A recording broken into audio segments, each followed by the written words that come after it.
The morning William discovered the truth was like any other Tuesday in his corner office on the 42nd floor.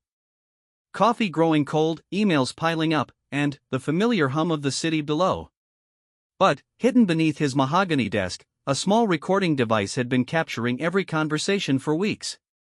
What it revealed about Camilla, his trusted business partner of 15 years, would shatter everything he thought he knew about loyalty, friendship, and the woman he'd once considered family. Some secrets are worth billions. Others are worth destroying lives for. This is the story of a man who found both, and the choice that changed everything.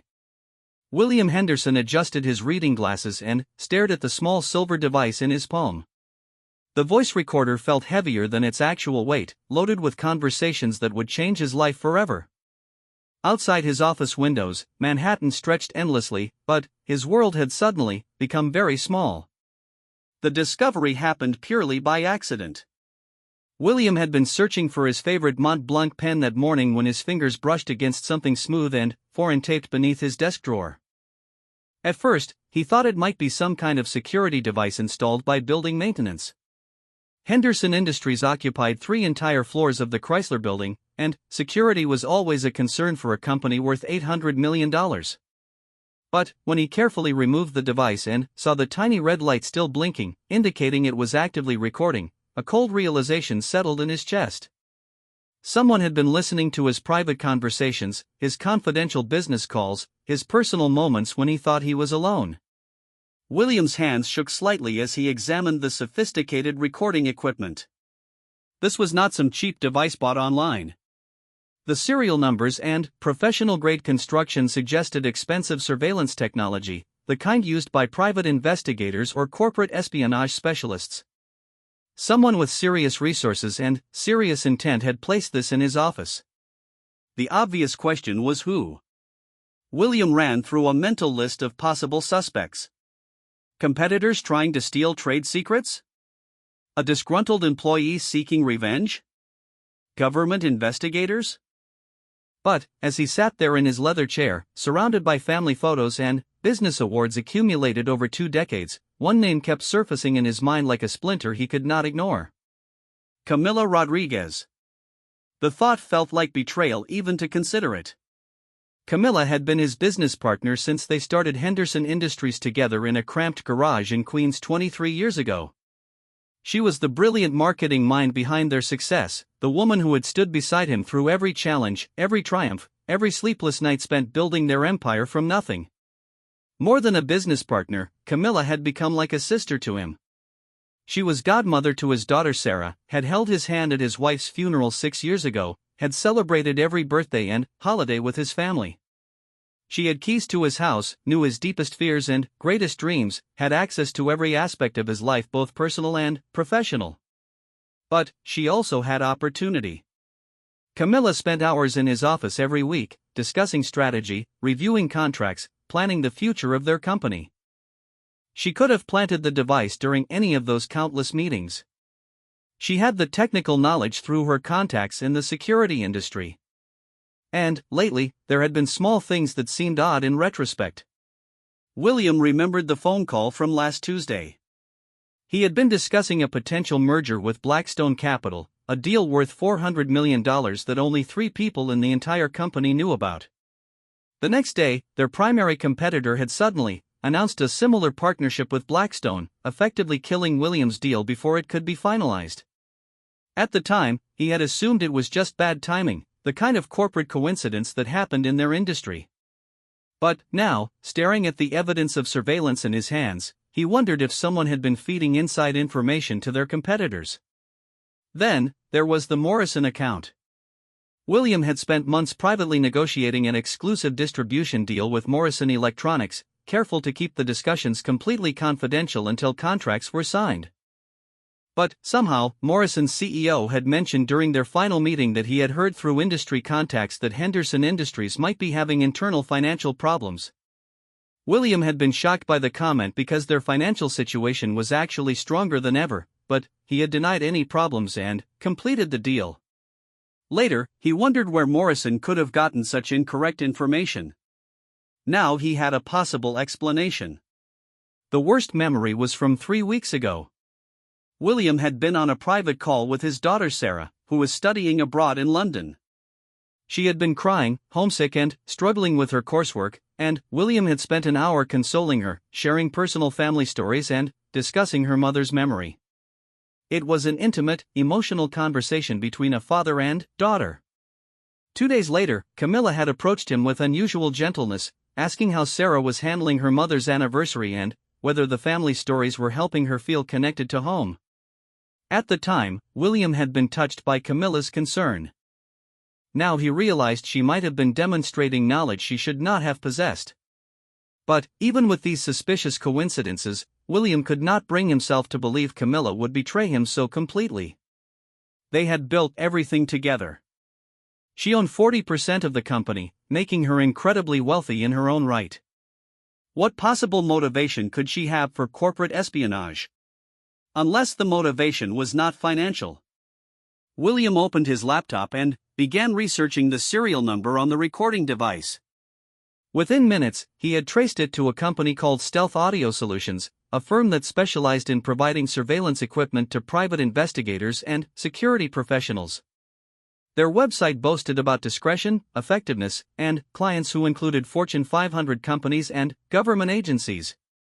A phone call to Stealth Audio Solutions revealed that the device had been purchased 6 weeks ago by someone using a credit card registered to a company called Rodriguez Consulting Services. William's blood turned to ice as he recognized the name.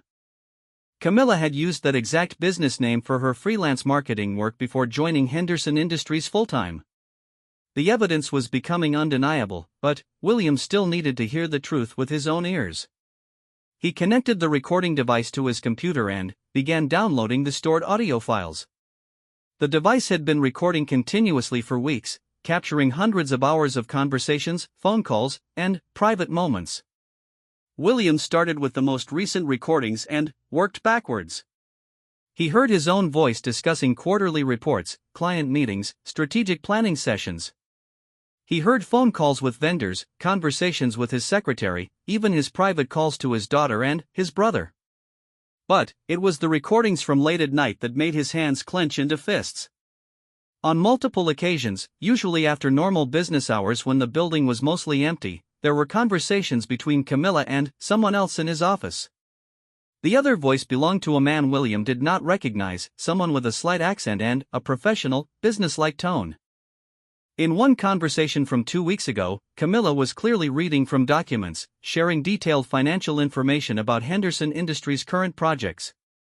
She mentioned specific client names, contract values, timeline details, and strategic weaknesses that could only come from their most confidential internal reports.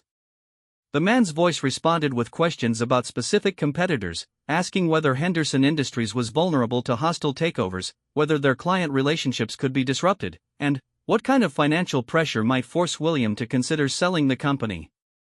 But the conversation that made William's world collapse completely was from just 5 days ago.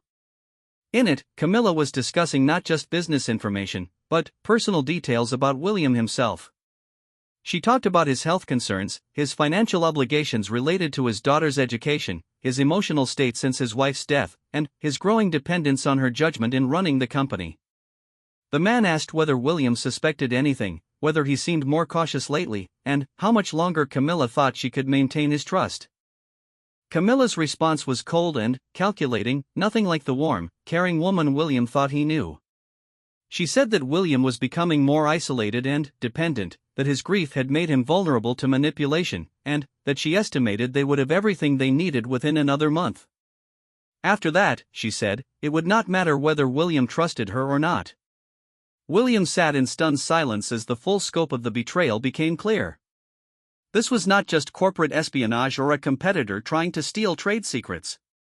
This was a coordinated effort to destroy his company and his life, orchestrated by the person he trusted most in the world. The recordings revealed a conspiracy that went far beyond simple business competition. Camilla and her unknown partner were systematically gathering intelligence that could be used to orchestrate a hostile takeover of Henderson Industries. They had inside information about every major client, every financial vulnerability, every strategic decision William was considering. More disturbing was how they seemed to be studying William personally, looking for psychological pressure points that could be exploited to force him into making decisions against his own interests. They were not just stealing his business secrets, they were preparing to manipulate him emotionally and financially until he had no choice but to surrender everything he had built. As William listened to hours of these clandestine conversations, he began to understand the true scope of Camilla's deception. She had not suddenly become disloyal, she had been planning this betrayal for months, possibly years. Every moment of friendship, every expression of concern, every shared memory had been carefully calculated to maintain his trust while she systematically dismantled his life from within. The woman he had considered family, who knew his deepest secrets and greatest fears, had been using that intimate knowledge as a weapon against him. She had comforted him after his wife's death while secretly cataloging his vulnerabilities. She had celebrated his business successes while planning to steal them. She had advised him on major decisions while feeding intelligence to his enemies. William realized that Camilla's betrayal was not just about money or business competition. It was personal. She had invested years in gaining his complete trust specifically so she could destroy him more completely. This was not corporate espionage, it was intimate warfare. But why? What had he done to earn such calculated hatred from someone he loved like family? What could possibly motivate someone to spend years pretending friendship while planning such elaborate destruction? As William sat in his office, surrounded by the evidence of the most devastating betrayal of his life, he made a decision that would change everything. He would not confront Camilla immediately. He would not let his emotions drive him to hasty action. Instead, he would be as calculating and strategic as she had been. If Camilla wanted to play a game of deception and manipulation, William would show her that two could play that game. But, unlike her, when he struck back, it would be swift, decisive, and completely devastating. The student was about to become the teacher. William spent the next 3 days acting as if nothing had changed, but every interaction with Camilla felt like walking through a minefield. When she smiled at him during their morning coffee ritual, he saw calculation behind her eyes. When she asked about his weekend plans, he wondered what intelligence she was gathering. Every casual touch, every shared laugh, every moment of apparent intimacy now felt contaminated by the knowledge of her deception. The hardest part was maintaining his normal demeanor. William had always been transparent in his emotions, wearing his feelings openly whether he was excited about a new deal or frustrated with a client. But now he had to become an actor, performing the role of the trusting friend while every instinct screamed at him to confront her immediately. During their Tuesday morning strategy meeting, Camilla presented a proposal for expanding their operations into the European market. She had prepared detailed financial projections, market analysis, and implementation timelines. Under normal circumstances, William would have been impressed by her thoroughness and strategic thinking. Now he found himself wondering whether this proposal was genuine or another manipulation designed to extract more sensitive information from him. As Camilla spoke enthusiastically about potential partnerships with London-based firms, William noticed details he had missed before. She was asking very specific questions about their company's cash reserves, their credit lines with banks, and their ability to handle large financial commitments. These were the same topics he had heard her discussing with the mysterious man in the secret recordings. When she suggested they needed to move quickly to secure the best European partners, emphasizing urgency and the need for immediate financial commitments, William realized this might be part of the larger conspiracy.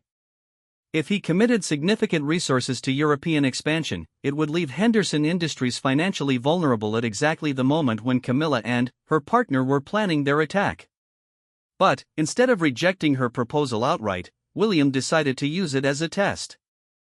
He told Camilla that he was very interested in the European expansion but needed time to review the details privately before making any commitments. He asked her to prepare additional financial models and to research specific legal requirements for operating in different European countries. What William did not tell her was that he had already contacted his attorney and his personal financial advisor to begin quietly restructuring Henderson Industries' corporate organization. If Camilla was planning a hostile takeover, William intended to make that takeover as difficult and expensive as possible. That evening, after Camilla had left the office, William returned to review more of the recorded conversations. What he discovered made the situation even more complex and disturbing than he had initially understood. The man Camilla was working with was not just interested in acquiring Henderson Industries, he had personal animosity toward William himself. In one conversation, the man referred to William as arrogant and entitled, someone who had succeeded through luck rather than talent and who deserved to lose everything he had built. More troubling was how Camilla responded to these personal attacks. Rather than defending William or suggesting they focus purely on business objectives, she actively participated in the character assassination. She described William as emotionally weak since his wife's death, intellectually dependent on her guidance, and fundamentally unable to handle serious adversity. Listening to the woman he trusted most in the world describe him in such contemptuous terms was more painful than the financial betrayal. William realized that Camilla did not just want to steal his company, she genuinely despised him as a person and wanted to see him humiliated and destroyed. In another conversation, Camilla laughed as she described how easy it had been to manipulate William's decisions over the past year. She took credit for convincing him to pass up several lucrative opportunities, claiming she had advised against them to keep him financially vulnerable. She boasted about how she had gradually isolated him from other business relationships by suggesting potential partners were untrustworthy or incompetent. William began to realize that many of the business setbacks he had experienced recently were not bad luck or poor judgment on his part, but the result of Camilla's systematic sabotage. She had been working from within to weaken his position while presenting herself as his most loyal advisor and supporter. But the most shocking revelation came in a recording from 3 weeks ago. In it, Camilla was discussing William's daughter Sarah with her mysterious partner. They talked about Sarah's emotional struggles, her financial dependence on her father, and how her well-being could be used as leverage against William if necessary. The man suggested that creating additional stress in Sarah's life might make William more desperate to secure her future, potentially making him more willing to accept a buyout offer even if the terms were unfavorable. Camilla agreed that Sarah was William's greatest vulnerability and that threatening her security, either financial or emotional, would be the most effective way to force his cooperation. Hearing these two people calmly discuss manipulating his daughter's life as a business strategy filled William with a rage he had never experienced before. This was no longer just about corporate betrayal or financial theft. They were threatening to harm his child as part of their plan to destroy him. William made another decision that night. He would not just defend himself and his company from this conspiracy, he would go on the offensive. If Camilla and her partner wanted to play with his family's well-being, they would discover that William Henderson was far more dangerous than they had imagined. The next morning, William called his old friend Marcus Thompson, a former FBI investigator who now ran his own private security firm. Marcus specialized in corporate investigations and had helped several of William's business associates deal with serious security threats over the years. William explained the situation carefully, sharing copies of the recordings and asking Marcus to identify the unknown man working with Camilla. He also requested a comprehensive background investigation into Camilla herself, admitting that despite 23 years of friendship and partnership, he apparently knew very little about her true character or motivations. Marcus was shocked by the recordings but impressed by William's strategic thinking. Rather than acting emotionally, William was building a comprehensive intelligence picture before making any decisive moves. Marcus promised to have preliminary results within 48 hours. While Marcus began his investigation, William started implementing defensive measures to protect both his company and his family. He quietly transferred Sarah to a different university account that Camilla could not access, ensuring her education would be secure regardless of what happened to Henderson Industries. He also arranged for additional security around his home and Sarah's dormitory in London, though he did not explain to his daughter why these precautions were necessary. For the company, William began working with his legal team to create multiple protective structures. If Camilla attempted a hostile takeover, she would discover that Henderson Industries was no longer a single vulnerable target but a complex network of subsidiaries and partnerships that would be nearly impossible to acquire quickly or quietly. But William's most important preparation was psychological. He had to be ready for the moment when he confronted Camilla directly, and he knew that conversation would require every ounce of strategic thinking and emotional control he possessed. On Thursday morning, Marcus called with preliminary results from his investigation.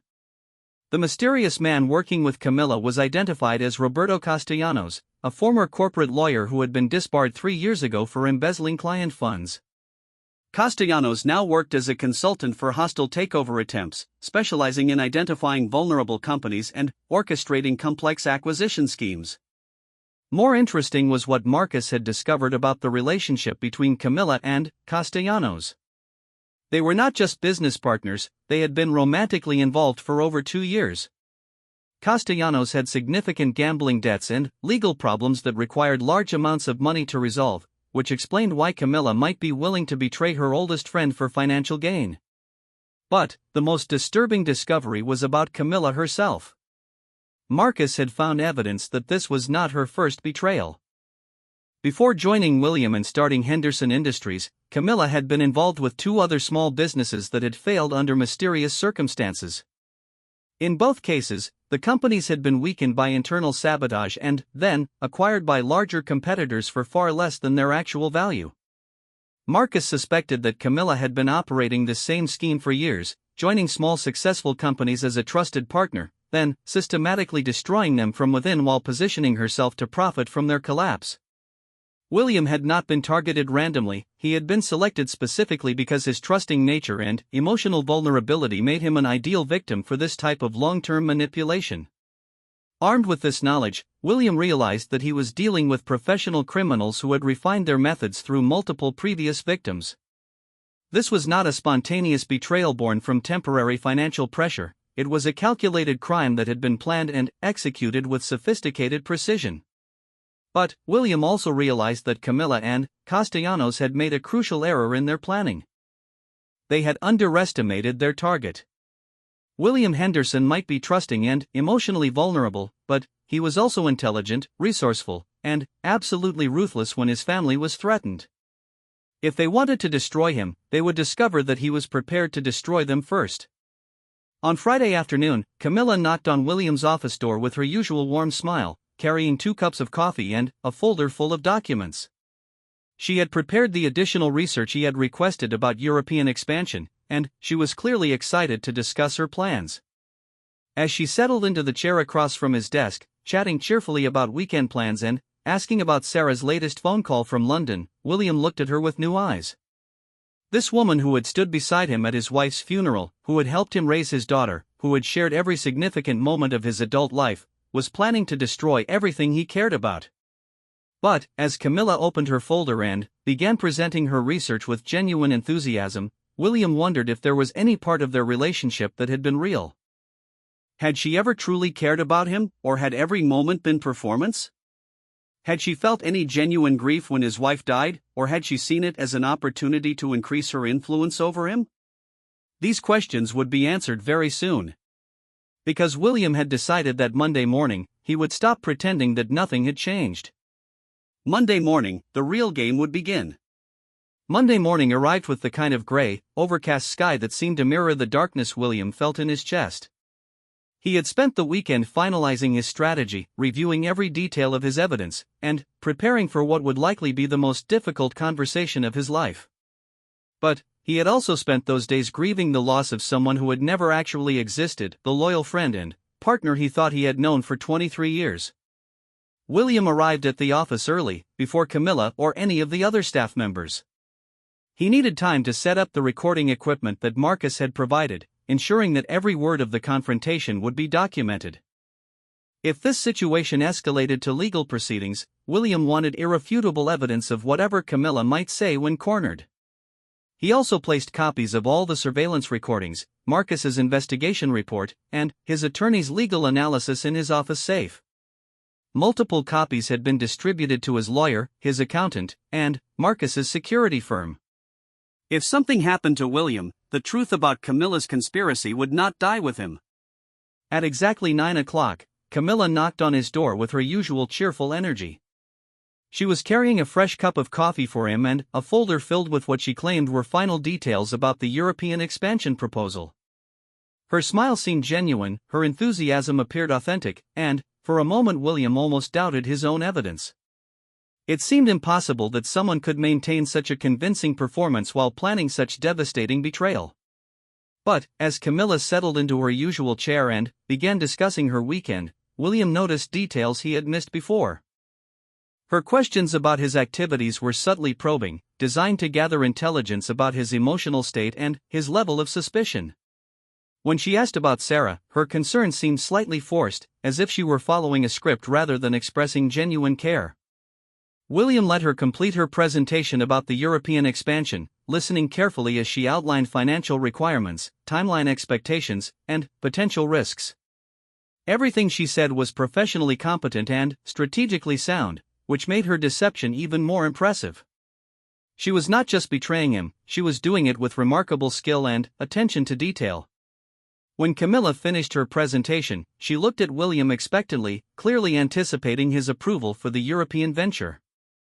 Instead, William leaned back in his chair and studied her face carefully before speaking. "Camilla, we need to talk about something more important than European expansion," he said quietly. "We need to talk about Roberto Castellanos." The change in Camilla's expression was subtle but unmistakable. For just a fraction of a second, her composed mask slipped, revealing surprise and calculation underneath. She recovered quickly, but not quickly enough to hide her initial reaction from someone who was watching as carefully as William. "Roberto Castellanos," she repeated, her voice carefully neutral. "I'm not sure I know that name. Who is he?" William reached into his desk drawer and pulled out a small digital recorder, placing it on the desk between them. "He's the man you've been meeting with in my office after hours. The man you've been sharing confidential company information with. The man who's been helping you plan a hostile takeover of Henderson Industries." Camilla's face went pale, but she maintained her composure with impressive discipline. "William, I have absolutely no idea what you're talking about. I think there's been some kind of misunderstanding." "The misunderstanding," William said calmly, "was mine. I misunderstood you for 23 years. I thought you were my friend. I thought you cared about me and my family. I thought you were someone I could trust with my life." He pressed the play button on the digital recorder, and Camilla's own voice filled the office, clearly discussing Henderson Industries' financial vulnerabilities with Castellanos. Her face transformed as she realized the scope of what William had discovered, but, rather than showing remorse or attempting to explain, her expression hardened into something cold and calculating. "How long have you known?" she asked, abandoning any pretense of innocence. "Long enough," William replied. "Long enough to understand that this isn't just about money or business competition. Long enough to know that you've been planning to use my daughter as leverage against me. Long enough to realize that everything about our friendship has been a lie." Camilla stood up slowly, her demeanor shifting from the warm, caring partner William had known to someone he barely recognized. "Everything about our friendship was not a lie, William. But you're right that it's not just about money." "Then, what is it about?" William demanded. "What did I do to you that could possibly justify this level of betrayal?" For the first time since he had known her, Camilla's mask came off completely. The woman looking at him now was angry, bitter, and filled with a resentment that seemed to have been building for decades. "What did you do?" she repeated, her voice rising slightly. "You took credit for everything we built together. You became the face of this company while I did the real work behind the scenes. You got the recognition, the awards, the magazine interviews. Everyone talks about William Henderson's success story, but they never mention that Camilla Rodriguez was the one who actually made it all possible." William was stunned by the venom in her voice. "Camilla, you own 40% of this company. You've made tens of millions of dollars. Your name is on every major contract and company document. How can you say I took credit for your work?" "Because you never fought for me to get equal recognition," she snapped. "Because you were comfortable being seen as the brilliant entrepreneur while I was just your helpful assistant. Because even now, even when you know I'm capable of orchestrating something this complex, you still can't quite believe that I'm smarter than you." The accusation hit William like a physical blow because there was truth in it. He had often been the public face of Henderson Industries, partly because he enjoyed the recognition and partly because Camilla had seemed to prefer working behind the scenes. But he realized now that he had never actually asked her whether she wanted more public recognition. He had assumed she was content with their arrangement because she had never complained about it directly. "If you felt unappreciated, why didn't you talk to me?" William asked. "Why didn't you tell me you wanted things to be different? We could have changed how we handled public recognition, how we structured the company, how we presented ourselves to the world." Camilla laughed bitterly. "Because you never would have understood. Because men like you never understand what it's like to be the woman behind the successful man. Because you were so comfortable with the way things were that you never even noticed how invisible I was becoming. So you decided to destroy everything we built together?" William said. "You decided to ruin my life and threaten my daughter's well-being because you felt underappreciated?" "I decided to take what should have been mine from the beginning," Camilla replied coldly.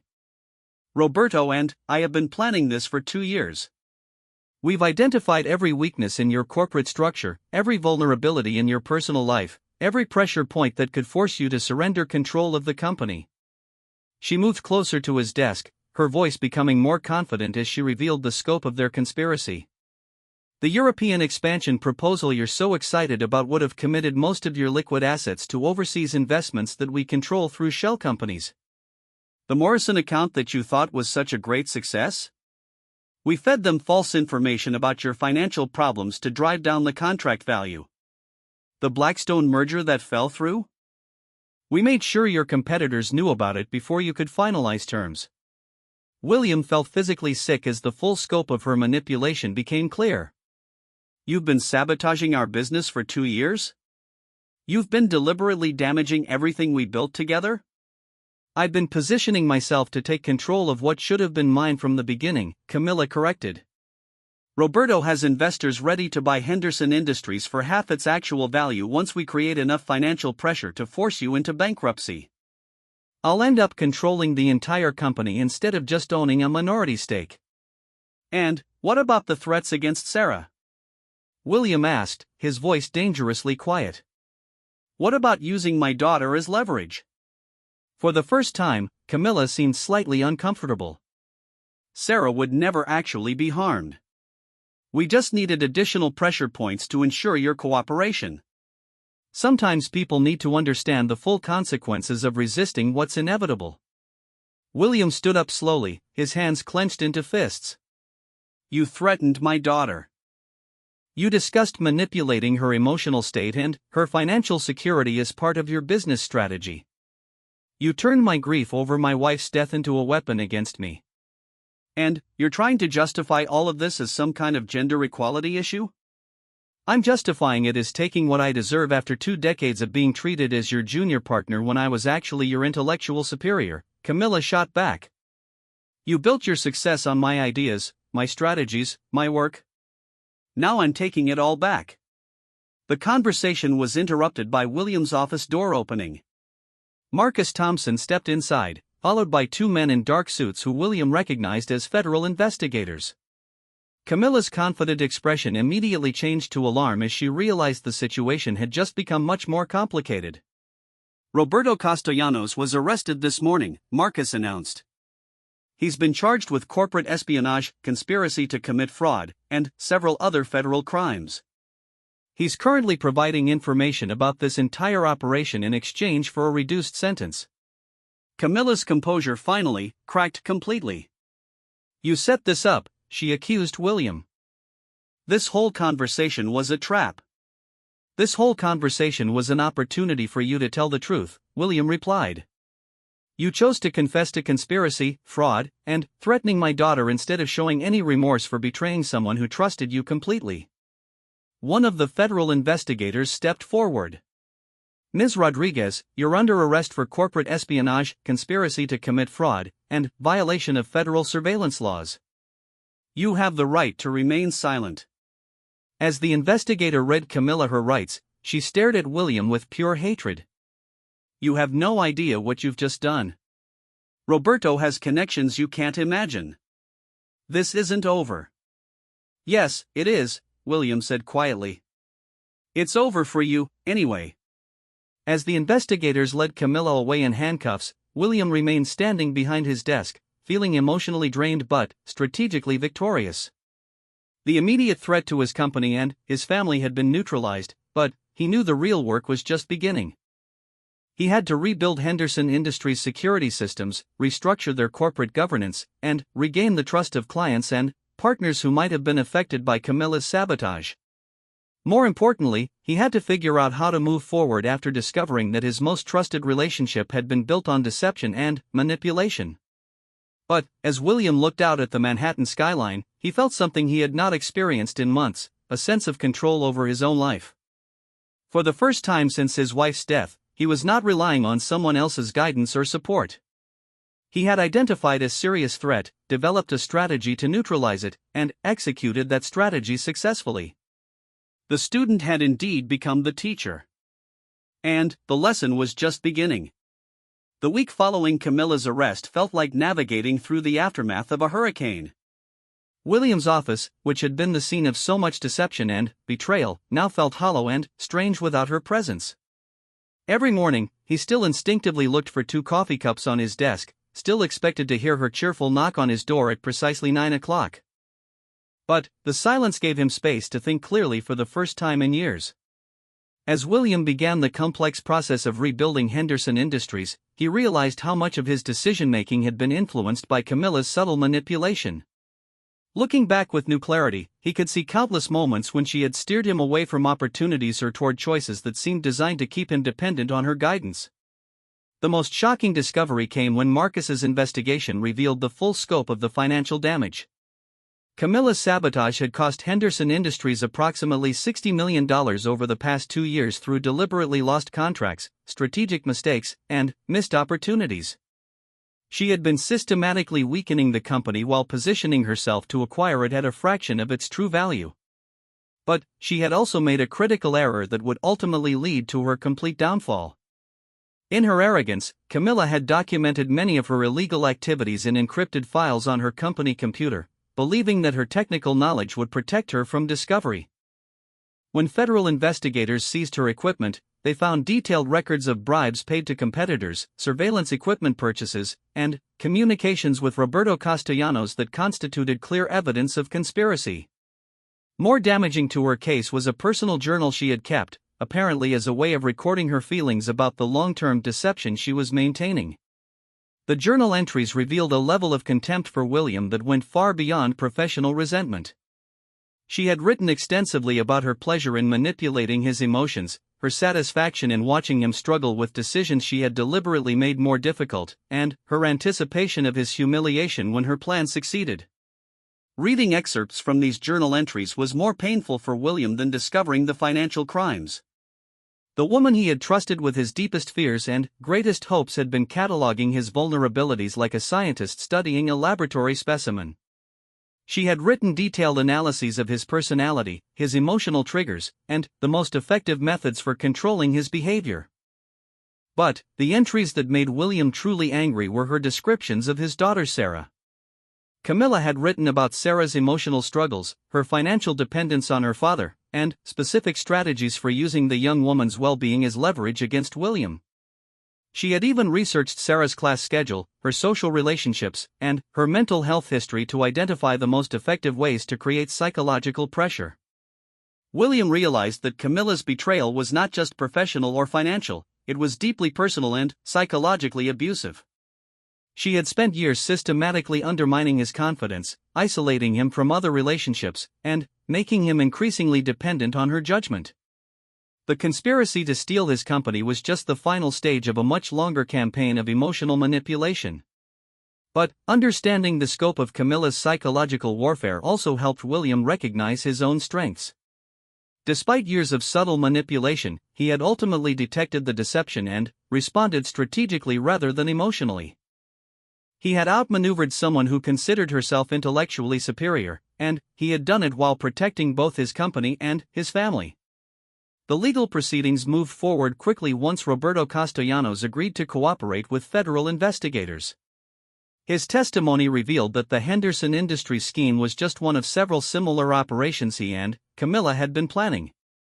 they had identified at least 6 other successful entrepreneurs who fit their target profile: emotionally vulnerable due to personal loss, financially successful but trusting in their business relationships, and isolated enough to be susceptible to long-term manipulation.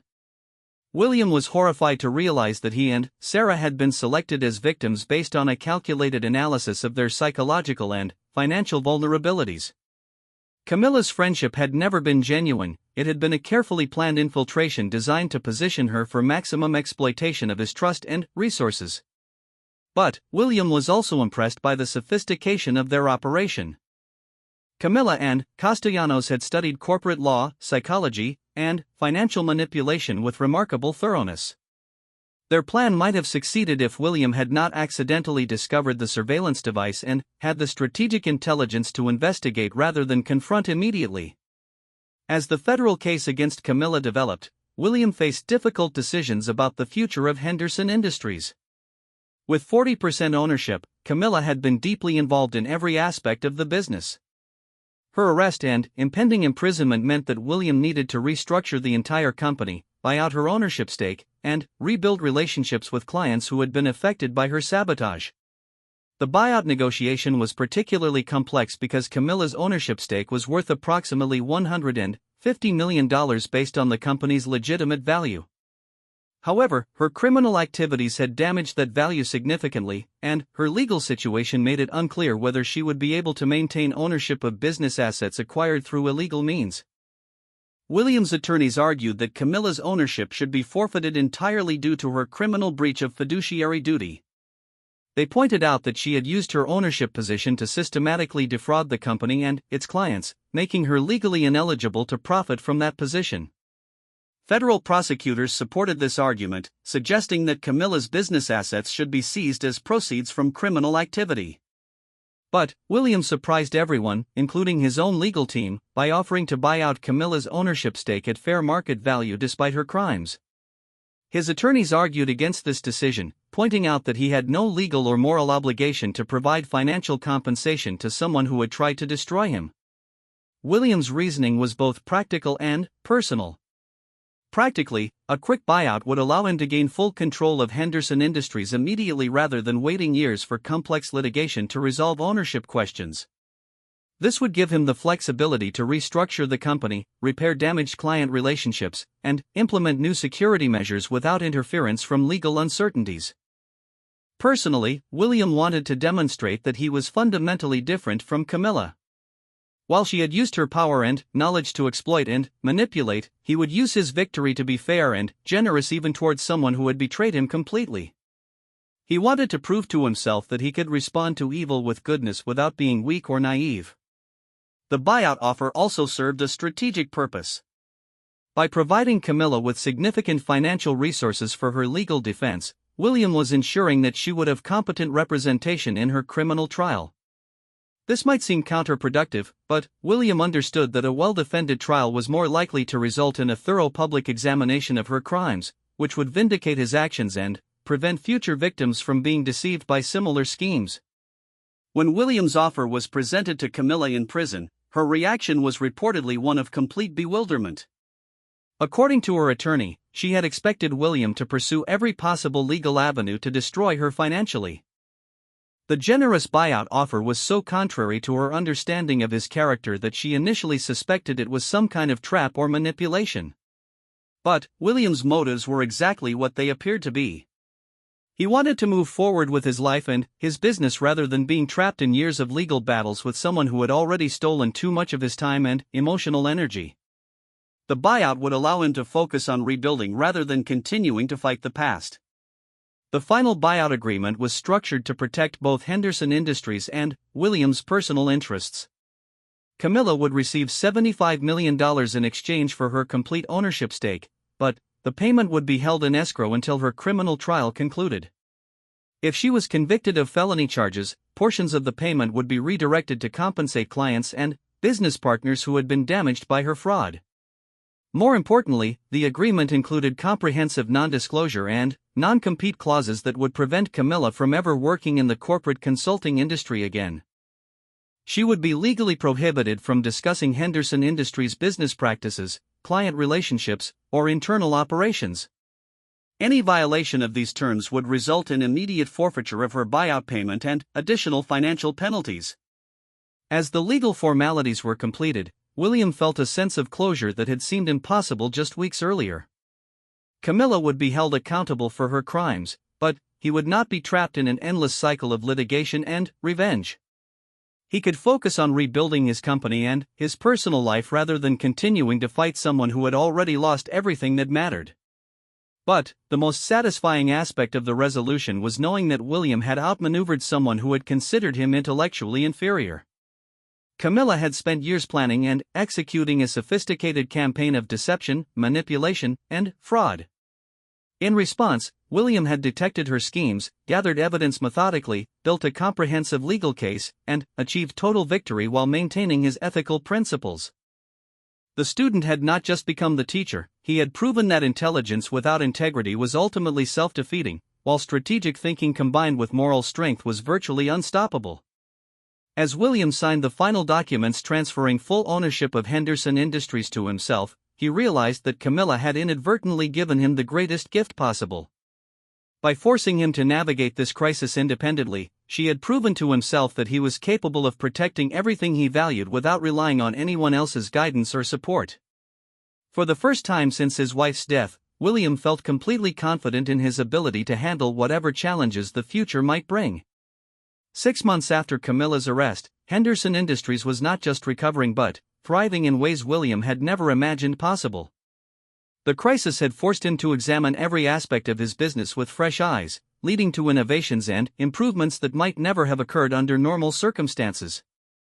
The first major change was in corporate governance. William established an independent board of directors with external oversight, created transparent reporting systems, and implemented security protocols that would prevent future infiltration by hostile actors. But, more importantly, he restructured the company culture to encourage open communication and shared decision-making, ensuring that no single individual could ever again accumulate the kind of unchecked influence that had made Camilla's deception possible. The financial recovery was remarkable. Once William eliminated the systematic sabotage that had been bleeding money from Henderson Industries, the company's natural profitability reasserted itself dramatically. Client relationships that had been damaged by Camilla's manipulations were rebuilt through direct communication and transparent business practices. Several major contracts that had been lost during the conspiracy were renegotiated successfully when clients understood the true circumstances behind previous difficulties. Most surprising was how many business opportunities had been deliberately suppressed by Camilla's influence. William discovered that she had advised against pursuing several partnerships and investments that would have been highly profitable, apparently to keep Henderson Industries financially vulnerable for her planned takeover. Once freed from this subtle sabotage, the company expanded into new markets and developed new revenue streams that increased its value by over $200 million within 6 months.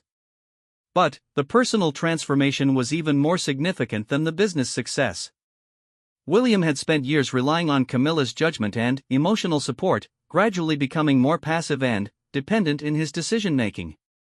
The crisis forced him to rediscover his own strategic intelligence and leadership capabilities, proving to himself that he was fully capable of running Henderson Industries independently. The relationship with his daughter Sarah also improved dramatically once William stopped filtering their communication through Camilla's influence. He realized that many of his concerns about Sarah's emotional well-being and academic performance had been exaggerated by Camilla's reports and suggestions. When he began communicating directly with his daughter without Camilla's interpretation, he discovered that Sarah was actually thriving in London and had been frustrated by her father's apparent lack of confidence in her independence. Sarah's reaction to learning about Camilla's betrayal was shock followed by relief. She had always felt somewhat uncomfortable with Camilla's intense interest in her personal life and academic struggles, but had attributed this to well-meaning concern rather than recognizing it as intelligence gathering. When William explained the full scope of the conspiracy, Sarah understood why her father had seemed so anxious and overprotective in recent months. The trial of Camilla and Roberto Castellanos became a significant news story, partly because of the sophisticated nature of their corporate espionage scheme and partly because of the dramatic reversal where the intended victim had outmaneuvered the perpetrators. Financial news outlets covered the case extensively, using it as an example of the importance of corporate security and the dangers of insider threats. During the trial, additional victims of similar schemes came forward to testify against Camilla and Castellanos.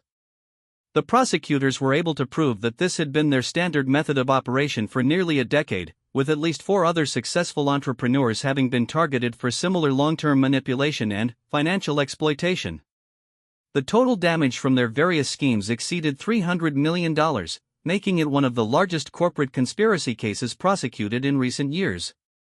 Camilla's defense strategy was to portray herself as a victim of gender discrimination who had been driven to extreme measures by years of unequal treatment in the business world.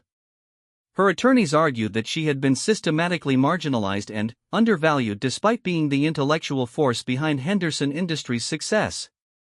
But this defense strategy backfired spectacularly when prosecutors presented evidence of her personal journal entries and recorded conversations. The jury could see clearly that her motivations were greed and personal animosity rather than justice or equality. Her detailed planning of psychological manipulation tactics, her pleasure in William's emotional suffering, and her willingness to threaten his daughter's well-being demonstrated a level of calculated cruelty that had nothing to do with legitimate grievances about professional recognition.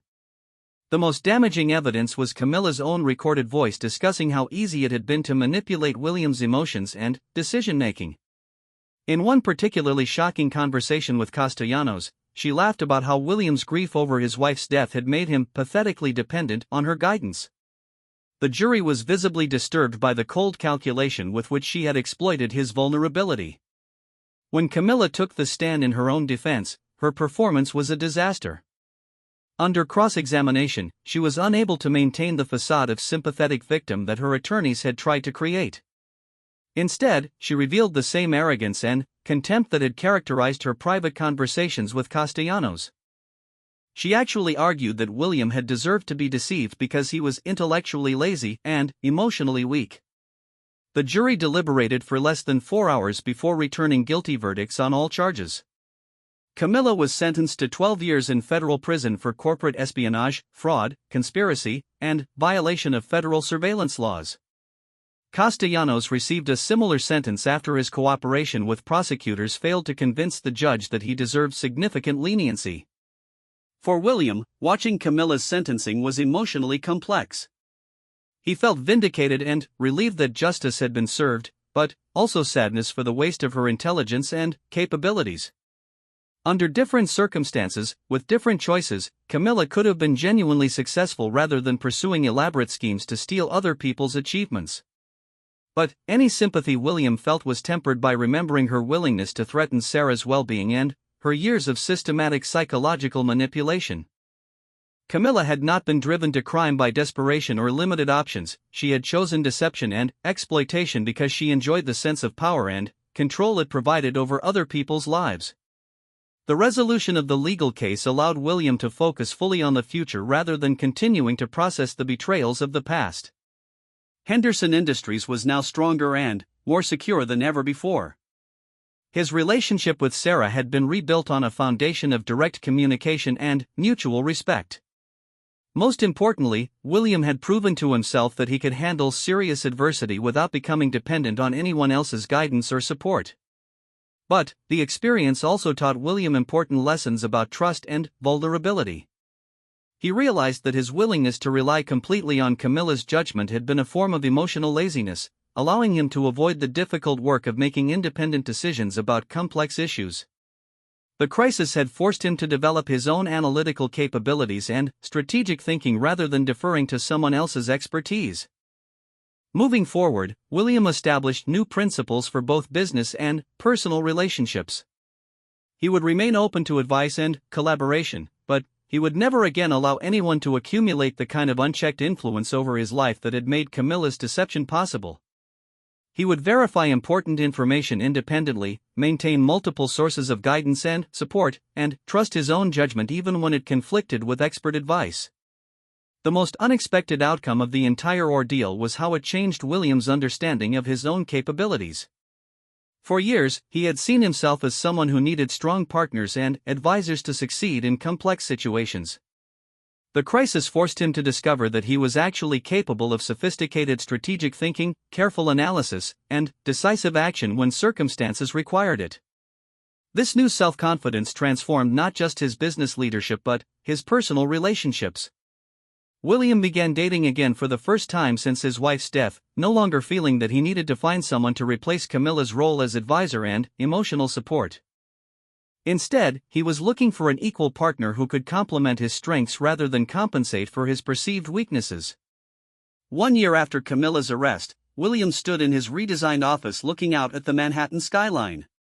Henderson Industries was valued at over $1 billion, making it one of the most successful companies in its industry. More importantly, it was built on a foundation of transparent governance, ethical practices, and genuine collaboration rather than deception and manipulation. The hidden microphone that had started this entire journey was now displayed in a small frame on William's desk, not as a trophy but as a reminder. It reminded him that threats could come from unexpected sources, that trust must be balanced with verification, and that his own strategic intelligence was far more reliable than he had ever imagined. But, mostly, it reminded him that the greatest victory was not defeating Camilla and Castellanos, but discovering that William Henderson was fully capable of protecting everything he valued without sacrificing his integrity or relying on anyone else's strength. The student had become the teacher, but, more importantly, the teacher had learned that he had always possessed the knowledge he needed. He just needed the courage to trust himself enough to use it. As Sarah called from London to share news about her graduation plans and her excitement about joining Henderson Industries after completing her business degree, William smiled and realized that the future had never looked brighter. The crisis that had threatened to destroy everything had ultimately made everything stronger. Sometimes, William reflected, the greatest betrayals lead to the greatest discoveries about what we're truly capable of achieving when we stop depending on others and start believing in ourselves.